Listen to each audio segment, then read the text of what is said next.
মুখুজ্জে বাড়িতে সেদিন এক অদ্ভুত মিশ্র অনুভূতি। একদিকে দীর্ঘ প্রতীক্ষার অবসান, হরেন মুখুজ্জের বিয়ে হচ্ছে, অন্যদিকে এক চাপা ভয়, এক অশুভ আশঙ্কার কালো মেঘ যেন বাড়ির আনাচে কানাচে উঁকি দিচ্ছে। হরেন মুখুজ্জে বাড়ির একমাত্র ছেলে, যাকে নিয়ে পরিবারের স্বপ্ন অনেক। ছাতিমগঞ্জ গ্রাম থেকে মাইলখানেক দূরে প্রতিবেশী গ্রাম বিলাসপুরের শেষ প্রান্তে শ্যামচরণ অধিকারীর একমাত্র মেয়ে মালিনীকে সে বিয়ে করতে চলেছে। এই বিয়ের জন্য কত অপেক্ষাই না করতে হয়েছে। জ্যোতিষী বলেছিলেন রাশিফলে নাকি কড়া দোষ ছিল, বহু কাঠখড় পুড়িয়ে তবে এই সম্বন্ধ ঠিক হলো। গ্রামের সবাই বলা বলি করছিল, হ্যাঁ, মুখুজ্জে বাড়ির ছেলের বিয়েতে আর দেরি নেই। কিন্তু নিয়তি বোধহয় অন্য কিছু লিখে রেখেছিল। সুখে শান্তিতে বিয়ে মিটে গেলেই তো আর গল্প হয় না, তাই না? সমস্যা যেন প্রথম দিন থেকেই তার ডালপালা মেলতে শুরু করেছিল। বিয়ের দিন সকালে যখন বিয়ের সানাই বাজছে, উলুধ্বনি হচ্ছে, ঠিক সেই সময় এক অপ্রত্যাশিত ঘটনা ঘটল।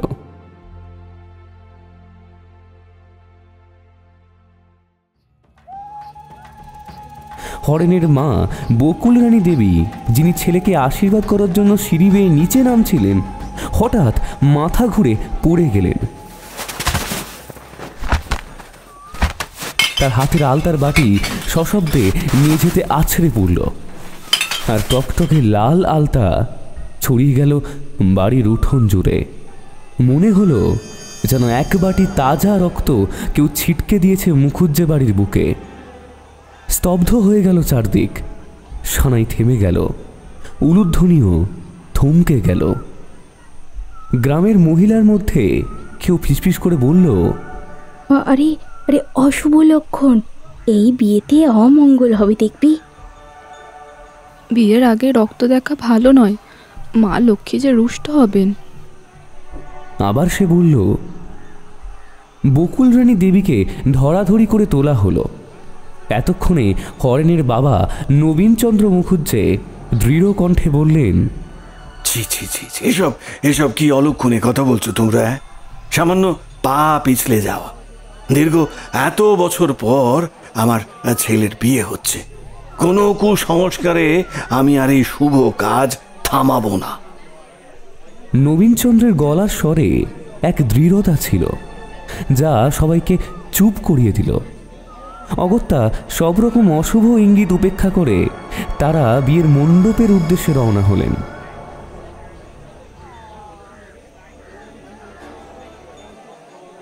বরযাত্রীর দল বেশ বড়সড়। গ্রামের ৮-১০ জন জোয়ান ছেলে, হরেন কাকা, পিসেমশাই, কয়েকজন প্রতিবেশী, সবাই মিলে কোলাহল করতে করতে চলছিল। গ্রামের রাস্তাগুলো তখনও পুরোপুরি পাকা হয়নি। মেঠো পথ ধরে কখনো ক্ষেতের পাশ দিয়ে, আবার কখনো ঘন জঙ্গলের পাশ দিয়ে চলে গেছে বিলাসপুরের রাস্তা। গ্রামের বিয়ের এটাই রীতি। দুপুর গড়িয়ে বিকেল নেমেছে, আকাশে অল্প অল্প মেঘ। পশ্চিম দিগন্তে সূর্য ঢলে পড়ার প্রস্তুতি নিচ্ছে। সানাইয়ের সুর ভেসে আসছিল, তার সাথে বাজছিল ঢাকের আওয়াজ। বরযাত্রীরা হাততালি দিয়ে নাচতে নাচতে যাচ্ছিল।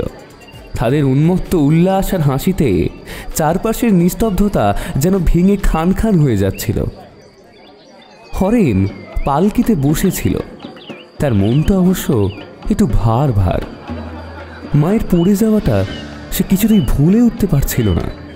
তার মনে হচ্ছিল সত্যিই কি কিছু অশুভ ঘটতে চলেছে, কিন্তু বাবার দৃঢ়তা তাকে আশ্বস্ত করেছিল। সে মন থেকে এইসব ঝেড়ে ফেলার চেষ্টা করল। বরযাত্রীরা এবার প্রবেশ করল এক ঘন জঙ্গলের মধ্যে দিয়ে যাওয়ার পথে।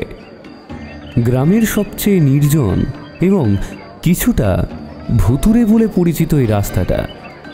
চারপাশে গাছগুলো এত উঁচু যে দিনের বেলায়ও সূর্যের আলো খুব একটা পৌঁছয় না। ঘন পাতার ফাঁক দিয়ে আবছা আলো এসে পড়ছিল মাটির ওপর। ঝিঁঝি পোকার একঘেয়ে ডাক আর মাঝে মাঝে শেয়ালের দূর থেকে ভেসে আসা ডাক ছাড়া আর কোনো শব্দ ছিল না। এই পরিবেশে বরযাত্রীদের উচ্চ কোলাহল এক অদ্ভুত বৈপরীত্য তৈরি করছিল। হঠাৎ সানাইয়ের সুরটা কেমন যেন কর্কশ হয়ে উঠল। ঢাকের বাদ্যি এক অদ্ভুত বিশৃঙ্খল তালে বাজতে শুরু করলো। কিছু একটা হয়েছে, সবাই বুঝতে পারল। আহা, কি হলো রে? এই, কে ঢাক বাজাচ্ছিস? হ্যাঁ, ঠিক করে বাজাচ্ছিস না কেন? ঠিক করে বাজা। কিন্তু সমস্যাটা ঢাক বা সানাইয়ের ছিল না। তারা দেখতে পেল তাদের ঠিক সামনে পথের মাঝখানে কিছু একটা পড়ে আছে। প্রথমে তাদের মনে হয়েছিল হয়তো কোনো পাখি বা ছোট প্রাণী, যা হয়তো গাড়িতে চাপা পড়েছে। কিন্তু যখন তারা আরও কাছে গেল তখন দৃশ্যটা দেখে সকলের বুক হিম হয়ে গেল।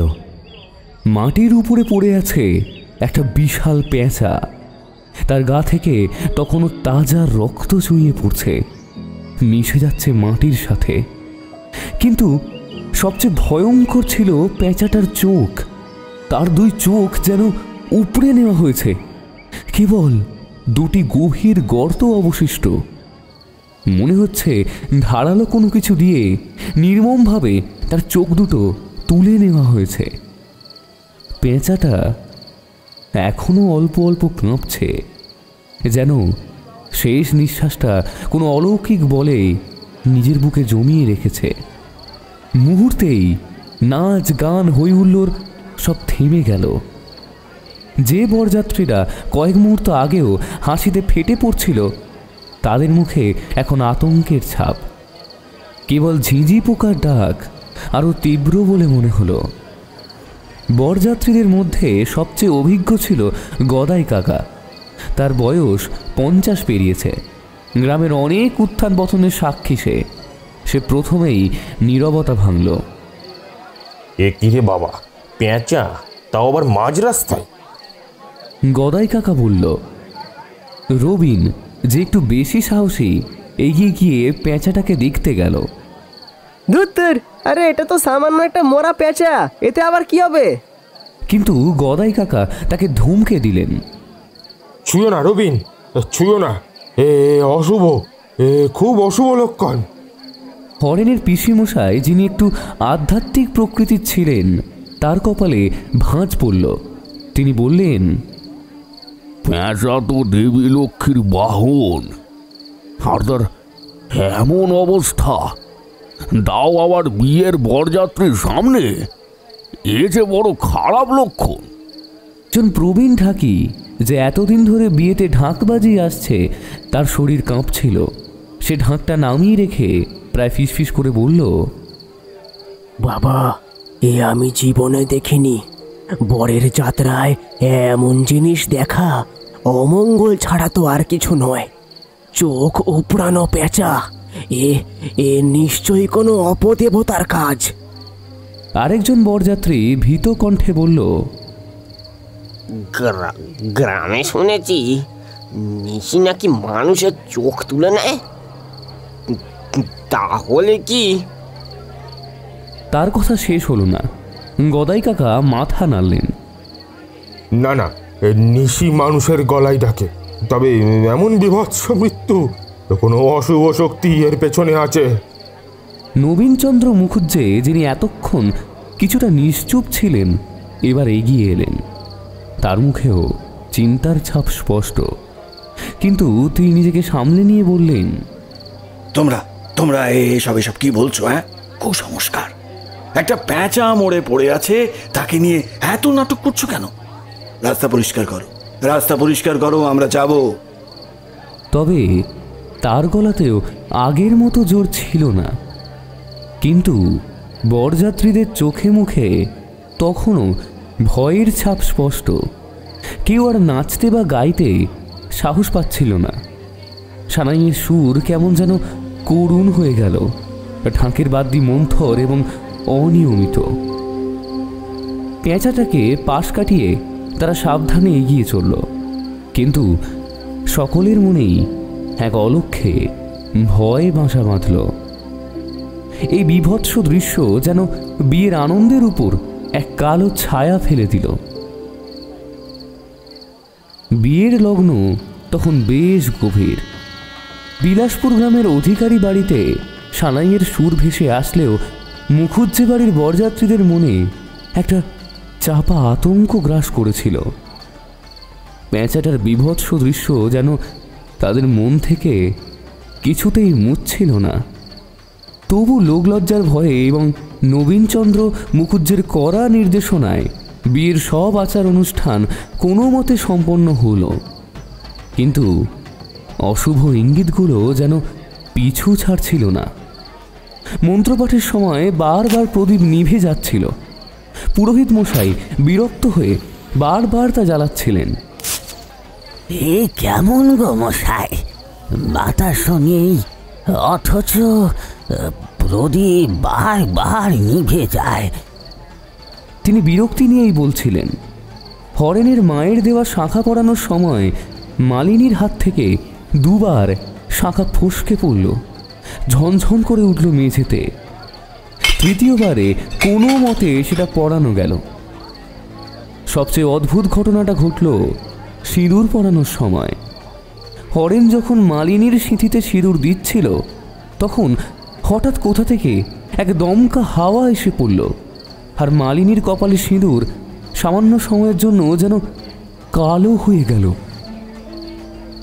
এক মুহূর্তের জন্য মনে হলো রক্তিম সিঁদুর নয়, যেন গাঢ় কালো কিছু। পরক্ষণেই আবার রক্তিম আভা ফিরে এলো।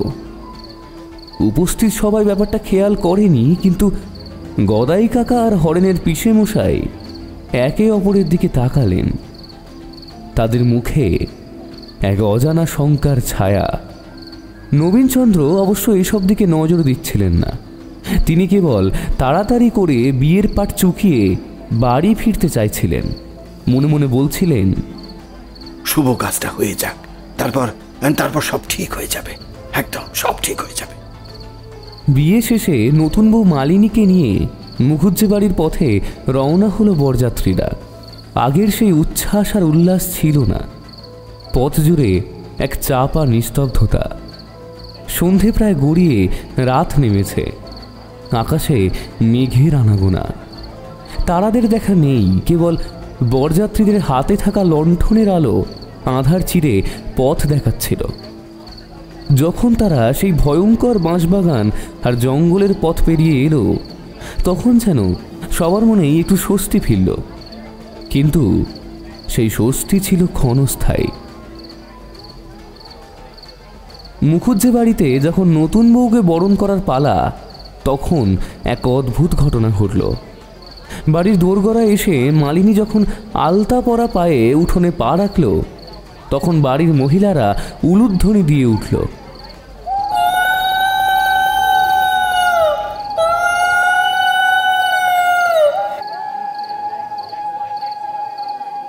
কিন্তু প্রথম কয়েকটা পদচিহ্ন স্বাভাবিক রক্তিম দেখা গেলেও শেষ পদচিহ্নগুলো কেমন যেন গাঢ় খয়েরি, প্রায় কালো রঙের হয়ে গেল।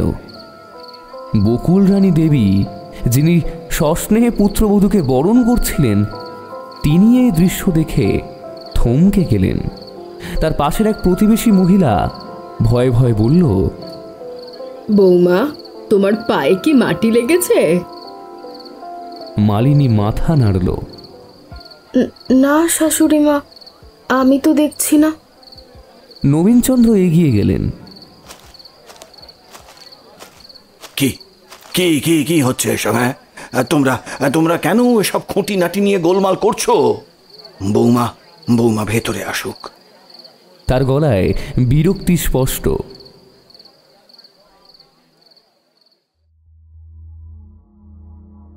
বউ ভাতের দিন ছিল আরও বেশি অস্বাভাবিক। সকালে মালিনী যখন দুধ গরম করছিল তখন হঠাৎ দুধের বাটিটা নিজে থেকেই উনুনের উপর গড়গড় করে ঘুরতে শুরু করলো। এক ঝলকে দুধের মধ্যে যেন কালো একটা কিছু ভেসে উঠল। তারপর সেটা উধাও হয়ে গেল। পর মুহূর্তেই ঘটল আর এক কাণ্ড। বাটির দুধ টকবক করে ফুটতে শুরু করলো, আর দেখতে দেখতে পুরো দুধটা পুড়ে কালো হয়ে গেল, এমনভাবে যেন কেউ ইচ্ছে করে পুড়িয়ে দিয়েছে। পুরো রান্নাঘর উৎকট পোড়া গন্ধে ভরে গেল। বকুল রানী দেবী রান্নাঘরে ছিলেন না। তিনি যখন এলেন, পোড়া গন্ধ পেয়ে আঁতকে উঠলেন।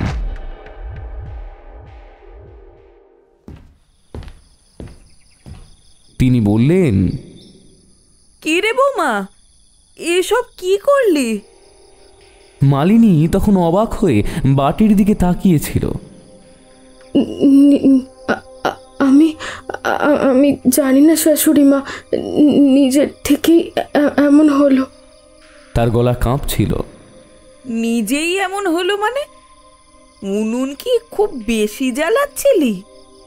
না, আমি তো আজ কমিয়েই দিয়েছিলাম।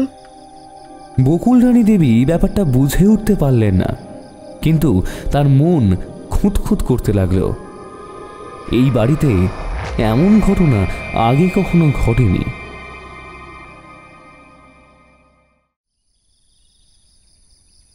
কয়েকদিন পর বাড়ির দৈনন্দিন কাজ নতুন বউয়ের হাতে এসে পড়ল।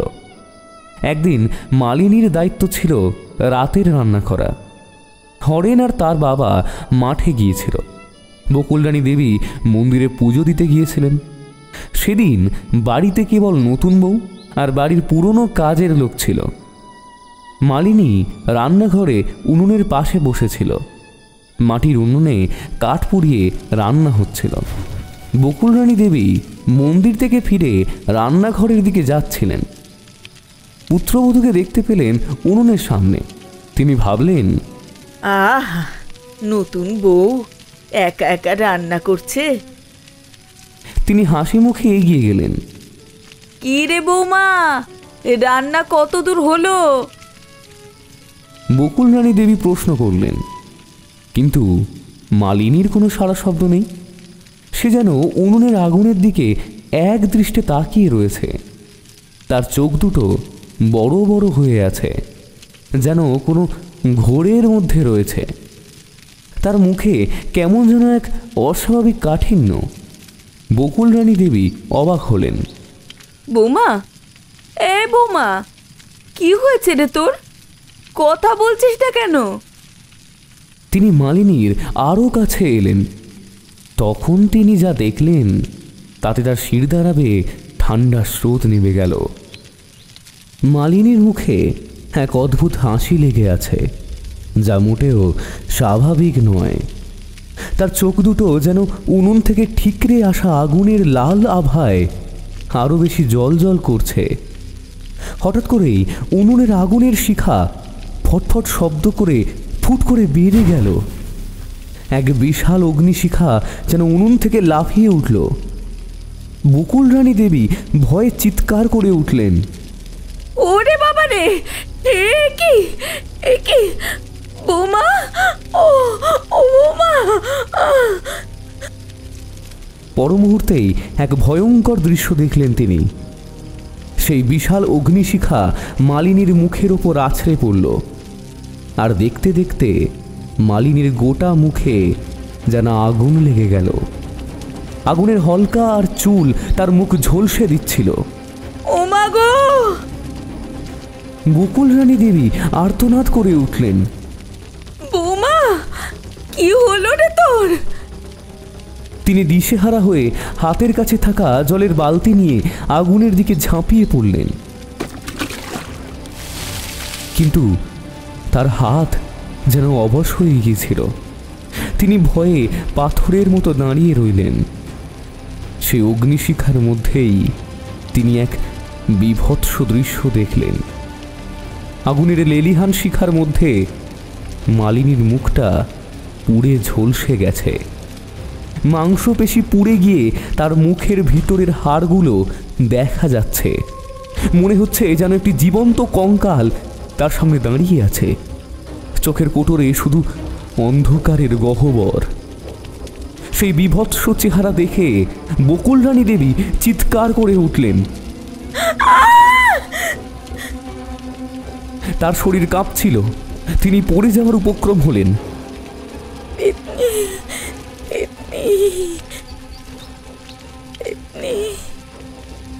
তিনি কোনো মতে বিড়বিড় করে বললেন, কিন্তু তার চোখ আরো বড় বড় হয়ে গেল যখন তিনি দেখলেন সেই ঝলসে যাওয়া মুখের উপর যেন মুহূর্তে নতুন চামড়া গজিয়ে উঠছে। পুড়ে যাওয়া স্থানগুলো নিমেষে স্বাভাবিক হয়ে গেল, মাংসপেশি ফিরে পেল এবং এক মুহূর্ত আগেও যে হাড়গোড় দেখা যাচ্ছিল তা অদৃশ্য হয়ে গেল। মালিনীর মুখ আবার আগের মতোই সতেজ সুন্দর দেখাচ্ছে, যেন কিছুই হয়নি। মালিনী এবার বকুল রানী দেবীর দিকে ঘুরে তাকালো, তার মুখে সেই অস্বাভাবিক হাসি লেগে আছে।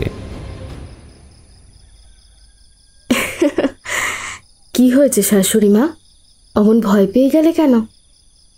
তার কণ্ঠস্বরে যেন কোনো বিকার নেই। বকুল রানী দেবীর গলা দিয়ে কোনো শব্দ বের হলো না, তিনি কেবল চোখ বড় বড় করে মালিনীর দিকে তাকিয়ে রইলেন। তার মনে হলো এই তার পুত্রবধূ নয়, এ নিশ্চয়ই অন্য কেউ। বাড়িতে তাদের একটি আদরের পোষা বিড়াল ছিল, নাম মিনি। কালো রঙের তুলতুলে সেই বিড়ালটা সারা বাড়ি ঘুরে বেড়াতো, সবার পায়ে পায়ে ঘুরতো, আদর খেত। কিন্তু যেদিন থেকে নতুন বউ মালিনী এ বাড়িতে এসেছে সেদিন থেকেই মিনি বিড়ালটা মালিনীর ধারে কাছেও ঘেঁষতে চাইতো না। প্রথমে তাদের মনে হয়েছিল হয়তো নতুন মানুষ দেখে বিড়ালটা ভয় পাচ্ছে, বা নতুন বউয়ের গন্ধটা তার পছন্দ নয়। আহা, দেখো না মিনি না কেমন যেন বউটার কাছে যেতে চাইছে না। হরেন বলতো, মালিনী মৃদু হাসত। থাক, বেচারা ভয় পাচ্ছে বোধহয়। কিন্তু একদিন দুপুরে এক ভয়ঙ্কর ঘটনা ঘটল।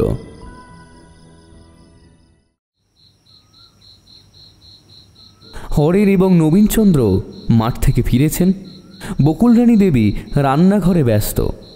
হঠাৎ নবীনচন্দ্র বারান্দায় পা রেখেই থমকে গেলেন। এ কি রে মিনি? তিনি চিৎকার করে উঠলেন। বকুল রানী দেবী এবং হরেন ছুটে এলো। তারা দেখল বাড়ির মাঝখানে বারান্দায় মিনি বিড়ালটা রক্তশূন্য অবস্থায় পড়ে রয়েছে। তার চোখ দুটো খোলা, স্থির, কিন্তু প্রাণহীন। সারা গায়ে কোনো আঘাতের চিহ্ন নেই, কিন্তু শরীরের সমস্ত রক্ত যেন কেউ শুষে নিয়েছে।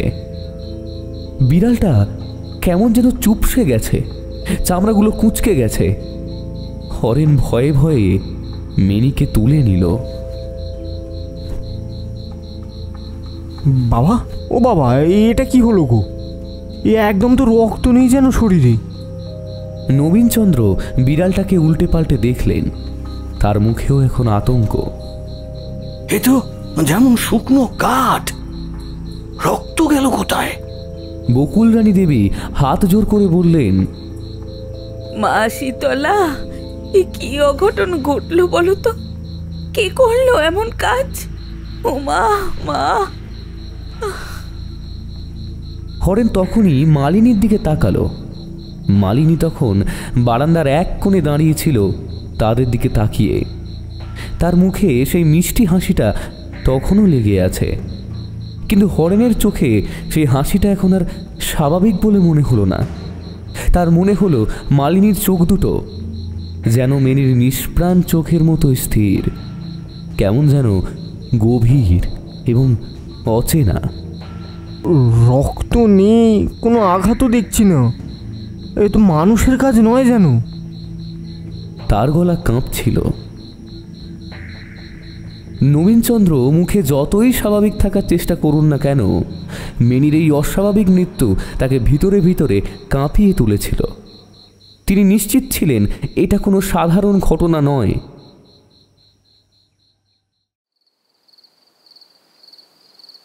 কয়েকদিন পরের কথা। বিকেল গড়িয়ে সন্ধ্যা নামছে।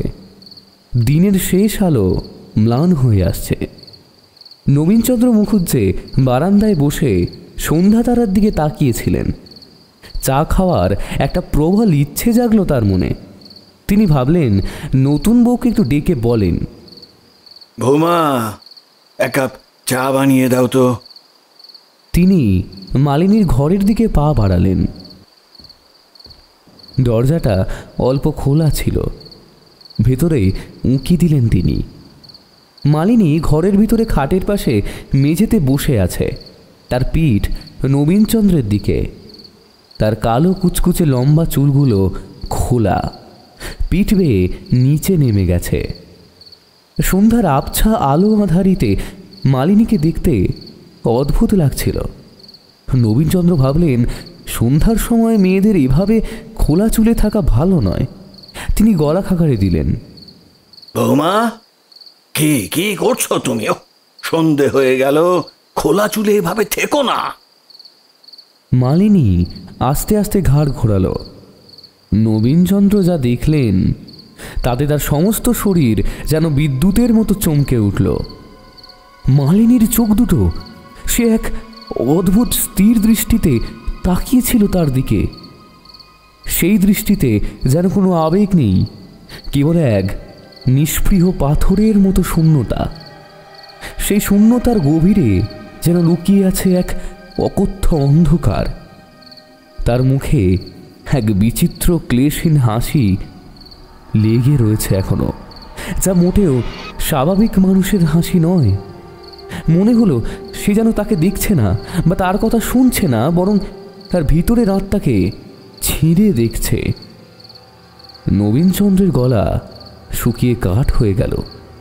চায়ের কথা তো দূরের কথা, তার মুখ দিয়ে কোনো শব্দই বের হলো না। মনে হলো তার সমস্ত কথা গলার ভেতর দিয়ে আটকে গেছে। তিনি এক পা দুপা করে পিছিয়ে এলেন। তারপর আর এক মুহূর্ত সেখানে দাঁড়াতে পারলেন না, প্রায় দৌড়ে ঘর থেকে বেরিয়ে এলেন। বারান্দায় এসে তার বুকের ভেতরটা যেন ধুকধুক করে উঠল। তার সমস্ত শরীর ঘামে ভিজে গেছে। তিনি হাঁপাচ্ছিলেন।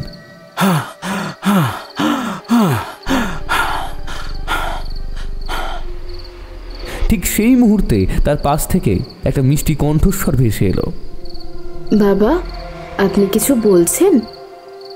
নবীনচন্দ্র চমকে উঠলেন। তার মাথা ঘুরছিল। তিনি দেখলেন তার ডান পাশেই মালিনী দাঁড়িয়ে আছে। সেই একই মিষ্টি হাসি তার মুখে, চোখে কোনো অস্বাভাবিকতা নেই। সে স্বাভাবিকভাবেই তার দিকে তাকিয়ে আছে।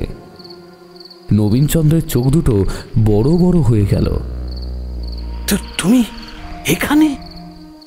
তিনি আমতা আমতা করে বললেন, তো তোমাকে তো আমি ঘরের মধ্যে। হ্যাঁ? তার কথা শেষ না হতেই মালিনী বলল, আমি তো এইমাত্র পুকুর ঘাট থেকে এলাম বাবা, আপনি কি আমাকে ডাকছিলেন? নবীনচন্দ্র কিছুক্ষণের জন্য বাক্যহারা হয়ে গেলেন। তিনি দ্রুত ঘরের দরজার দিকে তাকালেন। ঘরের ভেতরে খাটের পাশে সত্যি কেউ নেই। ঘরটা ফাঁকা। তার সমস্ত শরীর যেন অবশ হয়ে গেল। তিনি কি ভুল দেখেছেন?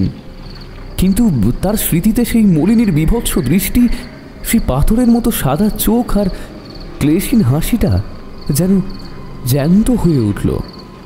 তিনি আর কিছু না বলে তড়িঘড়ি নিজের ঘরে চলে এলেন। রাতে নবীনচন্দ্র আর বকুল রানী দেবী নিজেদের ঘরে বসে ফিসফিস করে কথা বলছিলেন। বকুল রানী দেবী শঙ্কিত মুখে বললেন, আমারও তো মনে হচ্ছে বৌমার মুখ পুড়ে গিয়ে আবার ঠিক হয়ে গেল। আর মিনি বিড়ালটার ওই দশা, এ তো স্বাভাবিক নয় গো। আজ দুপুরেও রান্নাঘরের পাশ দিয়ে যাওয়ার সময় দেখলাম একটা কাক মরে পড়ে আছে। দুদিন আগে উঠোনের কোণে একটা চড়ুই পাখি মরেছিল, রক্ত নেই। নবীনচন্দ্র দীর্ঘশ্বাস ফেললেন। বকুল রানী দেবী কাঁদতে শুরু করলেন। আমার ছেলেটার কি হবে গো? ও ও তো এসব বিশ্বাসই করে না, আমাদের কথা তো শুনবেই না। তাদের একমাত্র ভরসা হরেন। রাতে তারা হরেনকে সব ঘটনা খুলে বলল। মায়ের পড়ে যাওয়া, প্যাঁচেটার অশুভ ইঙ্গিত, মালিনীর মুখে আগুনের ঘটনা, মেনির মৃত্যু এবং নবীনচন্দ্রের আজকের অভিজ্ঞতা। তারা ভেবেছিল ছেলে সব শুনে ভয় পাবে এবং দ্রুত কোনো ব্যবস্থা নেবে, কিন্তু হরেন সব শুনে প্রথমে হো হো করে হেসে উঠল। আহা, তোমরা কি বলছো মা? আর বাবা তুমিও? এসব তো কুসংস্কার। মা হয়তো পড়ে গিয়েছিলেন, আর তাতে তোমরা ভূত পেতনি দেখছো অমনি। প্যাঁচাটা হয়তো কোনো অসুস্থতার কারণে মরে গেছে, আর বিড়াল ও তো এমনিই মরেছে হয়তো। আর বাবার যেটা হয়েছে ওটা হয়তো মনেরই ভুল। মালিনী ঘরে ছিল না, আর তুমি হয়তো অন্ধকারে ভুল দেখেছো। নবীনচন্দ্র হতাশ হয়ে বললেন, আমার মনের ভুল? তুমি বলছো আমার মনের ভুল? আমি কি পাগল হয়ে গেছি? আরে না না, বাবা কেন পাগল হতে যাবেন? কিন্তু এসব গল্প কথা, এসব সত্যি নয়। আর মালিনীর মুখ পুড়ে দেওয়ার ব্যাপারটা, সেটা হয়তো আগুনের আঁচে ঝলসে গিয়েছিল, আর তুমি অন্ধকারে বেশি দেখে ফেলেছো। ওর তো কিছুই হয়নি। নবীনচন্দ্র আর বকুল রানী দেবী হতাশ হয়ে হাল ছেড়ে দিলেন। রাত অনেক হয়েছে। হরেন নিজের ঘরে এসে দেখল মালিনী পাশ ফিরে ঘুমোচ্ছে। দিনের সব ঘটনার কথা মনে পড়ল তার মা বাবার আতঙ্কিত মুখ, বাবার অদ্ভুত গল্প। হরেন হাসল। বউয়ের মুখ পুড়বে, আবার ঠিকও হয়ে যাবে, রক্ত শূন্য বিড়াল। সে হাসতে হাসতেই বউয়ের দিকে ফিরল। ও মালিনী, শোনো না, বাবা আর মা কি সব অদ্ভুত গল্প বলছে, শোনো, শুনলে তুমিও হাসবে। মালিনী কোনো সাড়া দিল না। সে পাশ ফিরে ঘুমাচ্ছিল। হরেন তাকে একটু জাগানোর জন্য তার পিঠের উপর হাত রাখল, কিন্তু যেই না তার হাত মালিনীর পিঠে স্পর্শ করল, তার সমস্ত শরীর হিম হয়ে গেল। মালিনীর শরীর অসম্ভব ঠান্ডা, যেন বরফ ছোঁয়া। এমন ঠান্ডা যে মনে হলো একটা মৃতদেহকে ছুঁয়েছে সে। হরেন দ্রুত হাত সরিয়ে নিল। তার বুকের ভিতরটা ধুকধুক করছিল। এমন ঠান্ডা, সে ভয়ে ভয়ে আবার হাত দিল। হ্যাঁ, অসম্ভব ঠান্ডা। তার থেকেও ভয়ঙ্কর যেটা, হরেন খেয়াল করল যে মালিনীর মাথার চুল থেকে টপ টপ করে জল গড়াচ্ছে। সেই জল গড়িয়ে বিছানা ভিজিয়ে দিচ্ছে, বালিশের তলাও ভেজা। আর সেই জলের সাথে মিশে একটা পুকুরের পচা জলের মতো বিশ্রী গন্ধ ভেসে আসছে। কেমন যেন শ্যাওলা মেশানো পচা পাতার দুর্গন্ধ। মনে হলো এই মাত্র যেন মালিনী কোনো গভীর নোংরা পুকুর থেকে উঠে এসেছে। হরেন এবার আর নিজেকে ধরে রাখতে পারল না। তার বুক শুকিয়ে কাঠ হয়ে গেল। মালিনী, এই মালিনী! সে এবার আরো জোরে ডাকল। তার গলায় তখন ভয় স্পষ্ট। মালিনী ধীরে ধীরে পাশ ফিরল। হরেন যা দেখল তাতে তার সমস্ত শরীরের রক্ত যেন এক মুহূর্তে জমাট বেঁধে গেল। মালিনীর চোখ দুটো, তার সুন্দর বাদামি চোখের বদলে এখন তার চোখগুলো যেন পাথরের মতো সাদা, সম্পূর্ণ সাদা। চোখের মণি বা তারার কোনো চিহ্ন নেই, কেবল দুটি শ্বেত শুভ্র নিষ্প্রাণ গর্ত। আর সেই সাদা চোখের নিচে তার মুখে লেগে আছে সেই ক্লেশহীন হাসি। সেই হাসি আরও বেশি ভয়াবহ হয়ে উঠেছে সেই সাদা চোখের কারণে। মনে হলো সে যেন তাকে নিয়ে উপহাস করছে। হরেনের গলা দিয়ে একটা অস্ফুট চিৎকার বেরিয়ে এলো। সে বিছানার উপর থেকে ছিটকে নামলো।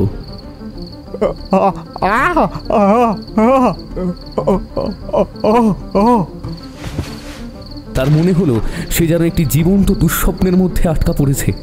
এটা তার বউ নয়, এ কোনো মানুষ নয়। এ কোনো মানুষ নয়। তার চোখের সামনে যে দাঁড়িয়ে রয়েছে সে অশরীরী, বিভীষিকাময়। সারা রাত হরেন আর ঘুমাতে পারল না। ভয়ে তার সারা শরীর কাঁপছিল। পরদিন সকালে সে উঠে দেখল মালিনী স্বাভাবিকভাবেই ঘুমোচ্ছে। এরপর তার অবিশ্বাসের এই ঘোর বেশি দিন আর টিকল না।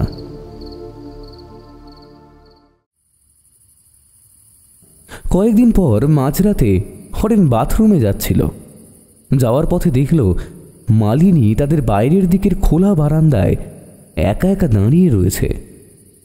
গভীর রাত, চারপাশে ঘুটঘুটে অন্ধকার। হরেন ভাবল, এই অসময়ে ও বাইরে গিয়ে কি করছে? সে মালিনীর দিকে এগিয়ে গেল। মালিনী, এই মালিনী, এই এত রাতে বাইরে কি করছো মালিনী? হরেন ডাকল। মালিনী কোনো সাড়া দিল না। সে সামনের দিকে তাকিয়েছিল, তার পিঠ হরেনের দিকে। হরেন কাছে যেতেই দেখল মালিনীর চুলগুলো খোলা, রাতের বাতাসে দুলছে, আর তার পায়ের কাছে মাটির উপর একগুচ্ছ সাদা ফুল পড়েছিল। সেগুলোকে দেখতে শাপলার মতো লাগছিল, কিন্তু এই গভীর রাতে কোথা থেকে এলো এই ফুল? হরেন ফুলগুলো হাতে নিতে যেতেই দেখল ফুলগুলো থেকে পচা জলের গন্ধ আসছে, যেমনটা আগের রাতে তার বিছানায় পেয়েছিল। সে ভয় পেয়ে হাত সরিয়ে নিল। ঠিক তখনই মালিনী হাসল। সে হাসছিল, কিন্তু তার হাসিটা যেন মানুষের হাসি নয়, বরং এক অদ্ভুত তীক্ষ্ণ হিসহিসে শব্দ।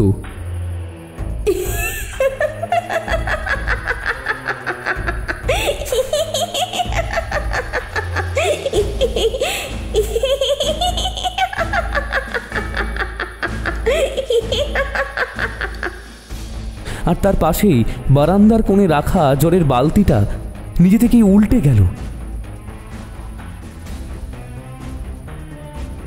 আর সেই নোংরা পচা জল মেঝেতে ছড়িয়ে পড়ল। সেই জলের গন্ধে হরেন বমি করে ফেলল।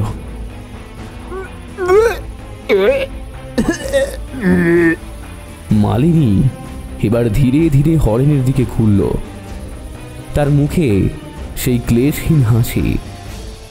এইবার হরেন আর কোনো সন্দেহ করল না। সে চিৎকার করে উঠল ভয়ে।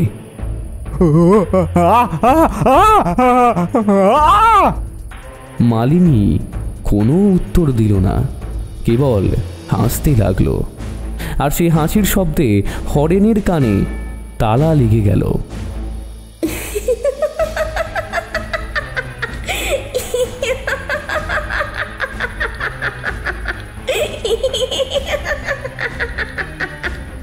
সে দেখল মালিনীর হাতের নখগুলো যেন অস্বাভাবিক লম্বা হয়ে গেছে, আর ত্বক আরো ফ্যাকাশে হয়ে গেছে। হরেন নিজের চোখে বিশ্বাস করতে পারছিল না। সে বুঝতে পারল তার মালিনী আর তাদের মধ্যে নেই। এক অশুভ শক্তি তার স্ত্রীর শরীরটা দখল করে নিয়েছে।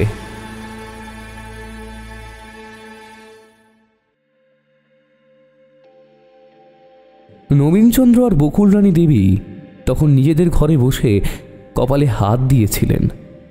হরেনের চোখের সামনে যা ঘটে গেল তাতে তার ঘোর এখনো কাটেনি। সে নিজেকে বারবার বোঝাতে চাইছিল হয়তো এইসব তার মনের ভুল, দুশ্চিন্তার ফল।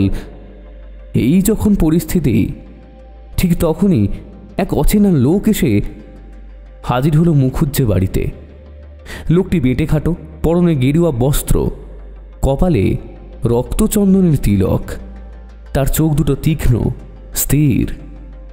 তাকে দেখে বাড়ির সবাই একটু অবাকই হলো।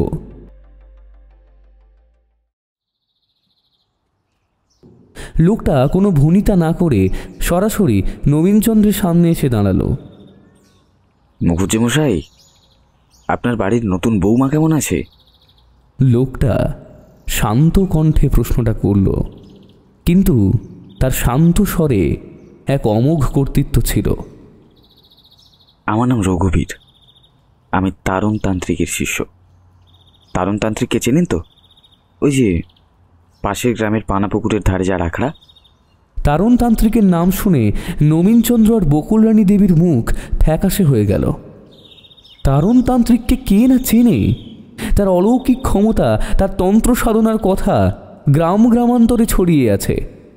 রঘুবীর এবার একটু গম্ভীর হয়ে বলল, কদিন ধরে আমাদের আখড়ায় বড় অস্থিরতা।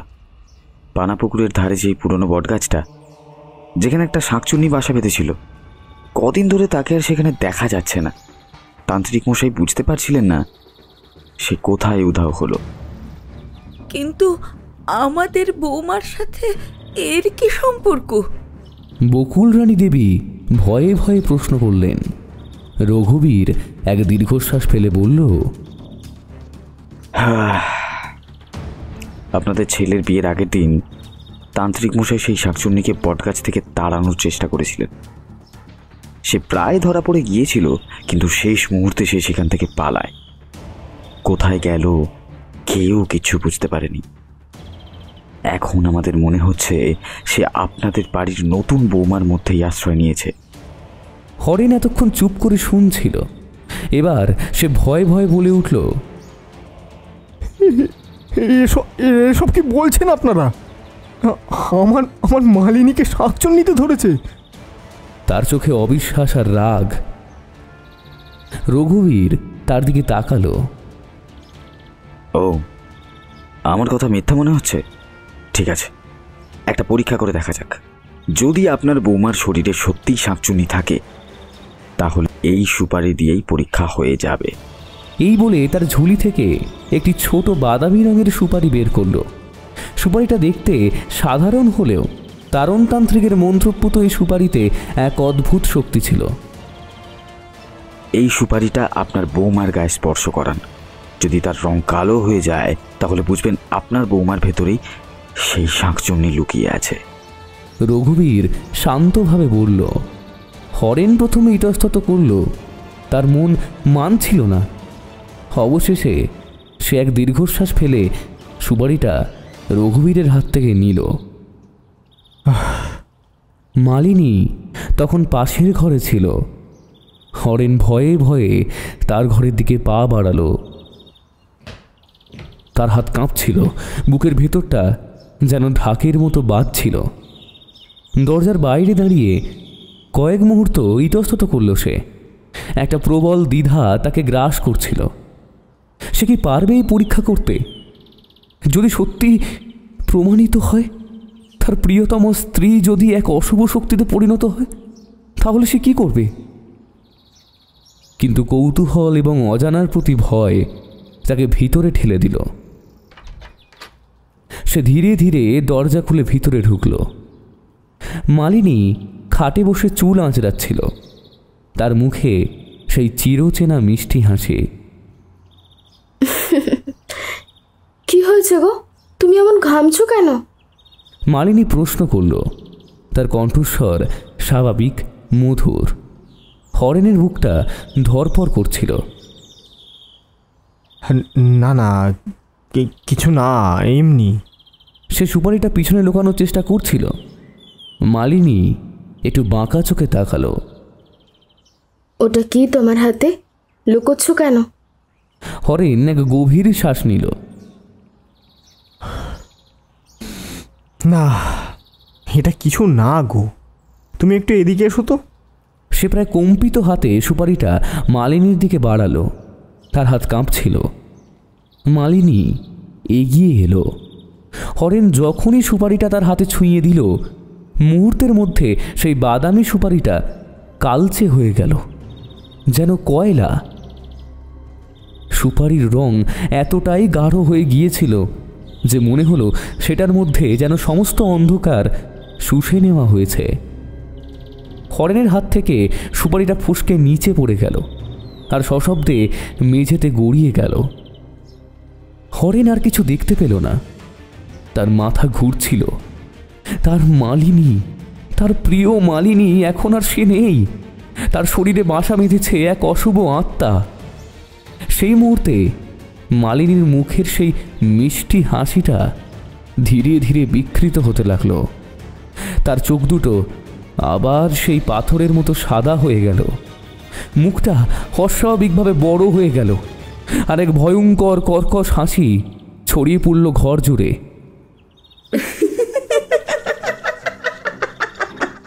মনে হলো মালিনীর কণ্ঠ থেকে নয়, যেন এক বিকৃত পুরুষের কণ্ঠস্বর বেরিয়ে আসছে।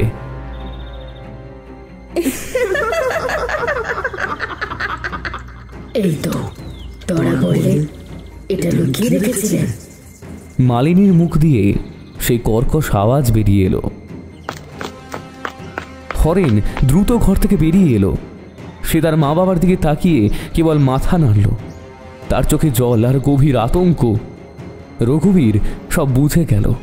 সে মুখ গম্ভীর করে বলল, বুঝেছি, এবার তান্ত্রিক মশাইকে ডাকতে হবে। কিছুক্ষণের মধ্যেই তারণতান্ত্রিক স্বয়ং এসে উপস্থিত হলেন মুখুজ্জে বাড়িতে। তার চেহারা রঘুবীরের চেয়েও কঠোর, চোখে এক অপার্থিব দ্যুতি।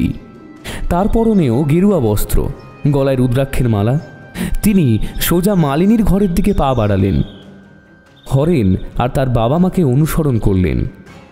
মালিনী তখন ঘরের ভিতরে স্থির হয়ে বসেছিল। তার মুখ শান্ত দেখালেও তার চোখে সেই সাদা পাথরের মতো দৃষ্টি। তারণতান্ত্রিককে দেখা মাত্রই তার চোখ দুটো যেন ভয়ে কুঁচকে গেল। তার মুখ দিয়ে হিস হিস শব্দ বেরিয়ে এলো, যা সাপের ফুঁসফুসারির মতো শোনালো। বেরিয়ে আয় অপশক্তি, বেরিয়ে আয়। তারণতান্ত্রিক বজ্রকণ্ঠে বললেন। তার হাতে একটি ত্রিশূল, যা থেকে এক প্রকার আলো বিচ্ছুরিত হচ্ছিল। তুই এই পবিত্র দেহকে কলুষিত করেছিস, ওকে আর এখানে থাকতে দেব না, কিছুতেই না। মালিনীর শরীরটা কাঁপতে লাগলো। তার মুখ দিয়ে সেই কর্কশ আওয়াজ বেরিয়ে এলো, না, আমি যাব না। এটা আমার শরীর, এটা আমার আশ্রয়। এটা তোর আশ্রয় নয়। তুই তোর নোংরা শরীর নিয়ে এই পবিত্র দেহকে কলুষিত করেছিস। তারণতান্ত্রিক মন্ত্রপাঠ শুরু করলেন। চলে যা, চলে যা এখান থেকে।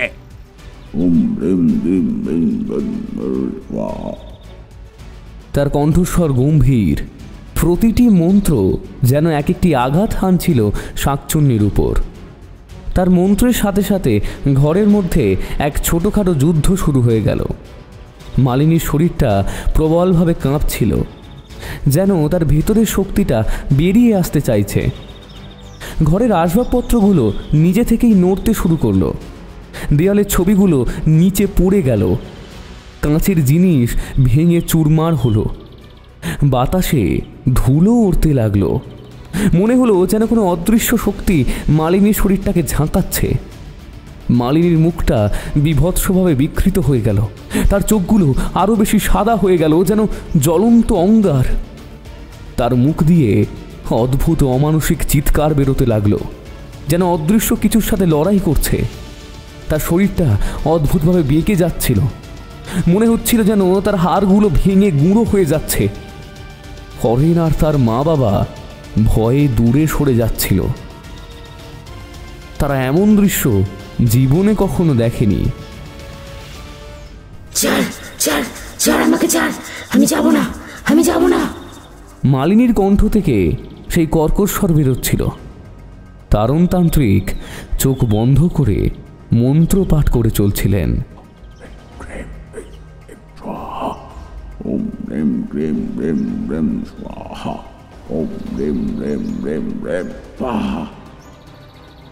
তার কপালে ঘামের বিন্দু চিকচিক করছিল।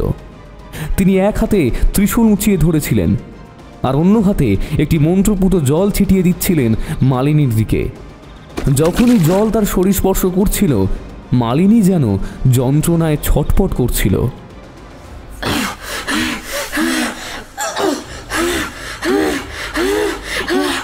তার শরীর থেকে ধোঁয়া বেরোচ্ছিল।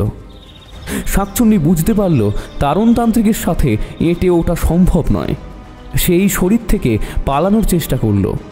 মালিনীর শরীরটা অস্বাভাবিকভাবে হালকা হয়ে গেল, যেন তার ভিতরের কোনো কিছু বেরিয়ে যেতে চাইছে। সে ঘরের জানালার দিকে দ্রুত এগিয়ে গেল। তার লক্ষ্য ছিল বাইরে পালিয়ে যাওয়া।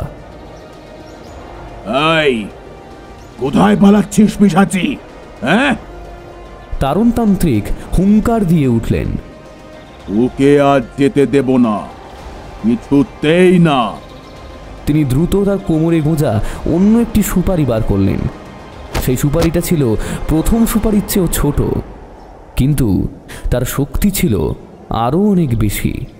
তারণতান্ত্রিকের হাতের ইশারায় মন্ত্রপাঠ করতে করতে সেই সুপারিটি ছুঁড়ে দিলেন শাকচুন্নির দিকে।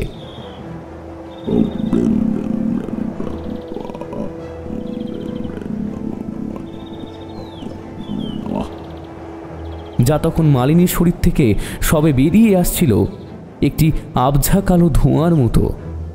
সুপারিটি বিদ্যুতের গতিতে শাকচুন্নিটির সেই আবছা অবয়বকে আঘাত করল এবং অলৌকিকভাবে শাকচুন্নির সেই ধোঁয়াটে অবয়ব নিজে নিজেই সেই ছোট সুপারিটার ভিতরে ঢুকে গেল। সুপারিটা মাটিতে পড়ে গেল এবং তারণতান্ত্রিক দ্রুত সেটিকে তুলে একটি লোহার বাক্সে পুরে দিলেন। বাক্সটি সশব্দে বন্ধ হল। মুহূর্তের মধ্যে মালিনীর শরীরটা নিস্তেজ হয়ে বিছানার ওপর লুটিয়ে পড়ল।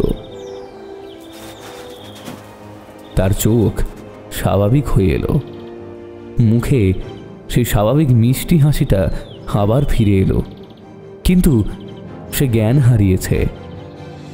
তারণতান্ত্রিক ক্লান্ত শ্বাস ফেললেন। তিনি নবীনচন্দ্র আর বকুল রানী দেবীর দিকে তাকালেন। আপনাদের বৌমা এখন নিরাপদ, এই অপশক্তি আর তার শরীরে নেই। তিনি বাক্সটা হাতে নিয়ে বললেন। হরেন দ্রুত মালিনীর দিকে ছুটে গেল, তার শরীর পরীক্ষা করল। মালিনী শান্তভাবে ঘুমোচ্ছিলেন। নবীনচন্দ্র তারণতান্ত্রিকের কাছে করজোরে দাঁড়ালেন। মহারাজ, এ কি করে হলো? কেন এই শাকচুন্নি আমার বৌমার শরীরে এলো? কেন? তারণতান্ত্রিক গম্ভীর মুখে বললেন, আপনাদের বৌমার বিয়ের আগের দিন এ যখন পানা পুকুরের ঘাটে স্নান করতে গিয়েছিল, তখন কিছুক্ষণের জন্য এই শাকচুন্নির চোখের আড়ালে পড়ে গিয়েছিল। শাকচুন্নি ওই বটগাছ থেকে বিতাড়িত হয়েই আশ্রয় খুঁজছিল, আর স্নান করার সময় ওই পুকুর ঘাটে আপনাদের বৌমার শরীরে ঢুকে পড়ে। নবীনচন্দ্র, বকুল রানী দেবী আর হরেন স্তব্ধ হয়ে গেল। তাদের মনে পড়ল সেই পুকুর আর সেই অস্বাভাবিক ঠান্ডা আর পচা জলের গন্ধের কথা। সব রহস্য যেন পরিষ্কার হয়ে গেল তাদের কাছে। তারণতান্ত্রিক বললেন, আপনাদের বৌমার কিন্তু কোনো দোষ নেই, আপনারা সাবধানে থাকবেন। এই শাকচুন্নিকে আমি অন্য স্থানে নিয়ে গিয়ে পুনরায় বন্দি করব। তিনি তাদের কাছ থেকে বিদায় নিলেন। মুখুজ্জে বাড়ি থেকে যেন এক বিশাল কালো মেঘ সরে গেল, কিন্তু তাদের মধ্যে কেউ খেয়াল করল না সদ্য জ্ঞান ফেরা মালিনীর ঠোঁটের কোণে একটা বিকৃত হাসি।